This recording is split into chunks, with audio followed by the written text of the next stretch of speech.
हिंद सेवा मंडळाच्या ताब्यातील जागा वक्फ बोर्डच्या घशात घालायची काय? बदनामी केल्याप्रकरणी लोढा, चव्हाण, घुले, गट्टाणी, मुळे यांच्यावर प्रत्येकी 50 लाखाचा दावा ठोकणार.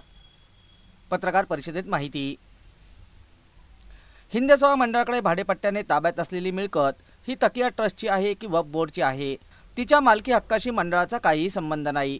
संस्थेने ती जागा 99 वर्षाच्या भाडेकराराने घेतली असून आता संस्थेच्या आर्थिक हितासाठी तिचा ताबा सोडण्याचा निर्णय एकमताने घेण्यात आला. परंतु संस्थेच्या कार्यकारी मंडळावर बेकायदेशीर कामकाजाचा आरोप करणारे वसंत लोढा, दीप चव्हाण यांचा यामागे उद्देश काय आहे?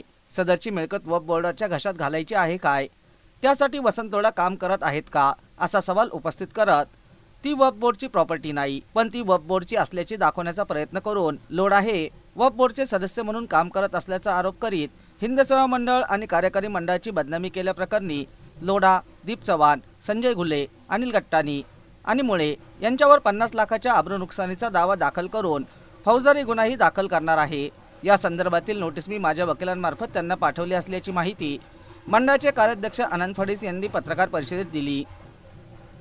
गुरुवारी 7 मार्च रोजी दुपारी 3 वाजता सारडा कॉलेज येथे ही पत्रकार परिषद संपन्न झाली.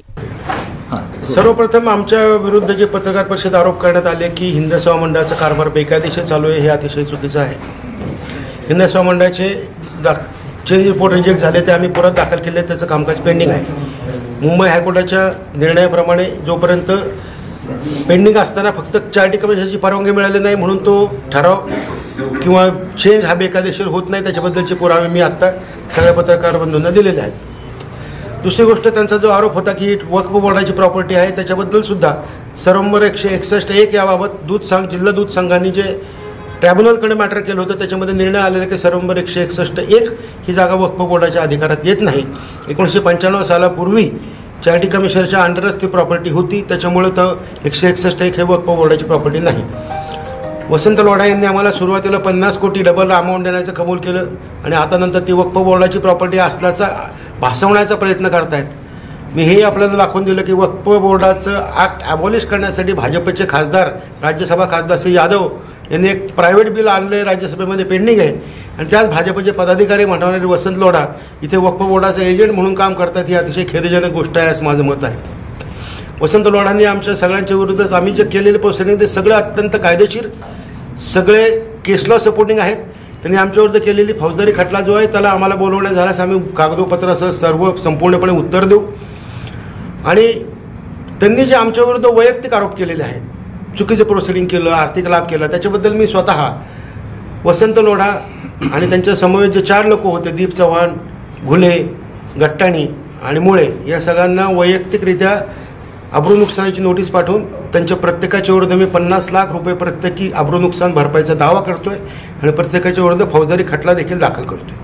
हिंद सेवा मंडळाच्या जागेची वक्फ बोर्डाची जागा ठरवण्यात ह्यांचा काय हेतू आहे मला माहिती नाही, पण जे आज आम्ही 25 कोटी रुपयाला ती जागा देण्याचं पारदर्शकपणे सगळ्यांसमोर जाहीर केलं, वक्फ बोर्डाची ती प्रॉपर्टी ठरली तर त्या जागेला 25 रुपये सुद्धा मिळणार नाहीत.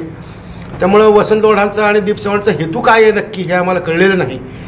आणि त्यांनी जर दुसरा मुद्दा सांगितला की ताबेमारी कुणी करणार असेल तर आम्हाला सांगा, ताबेमारी आम्ही काढून देऊ, तर मी हे सांगितली हिंद सेवा मंडळाच्या 4 जागा, शेजारचं कॅन्टीन, रामकरण साडाच्या तिथली जागा, वस्तुगाळा तिथली जागा, केडगावची जागा, इंडस्ट्रियल इस्टेटमधली, या सगळ्या जागांवर बेकायदेशीर ताबेमारी झालेली आहे. वसंत लोढांना आम्ही अधिकारपत्र द्यायला तयार आहोत. वसंत लोढांनी ती ताबेमारी पहिल्यांदा काढावी आणि मग बाकीच्या लोकांची ताबेमारी काढण्याचा प्रयत्न करावा.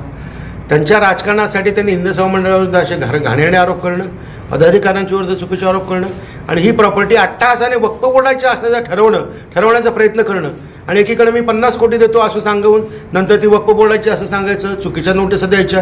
यांचा हेतू केवळ हिंद सेवा मंडळाचं कामकाज व्यवस्थित चालू नाही असं दिसतोय.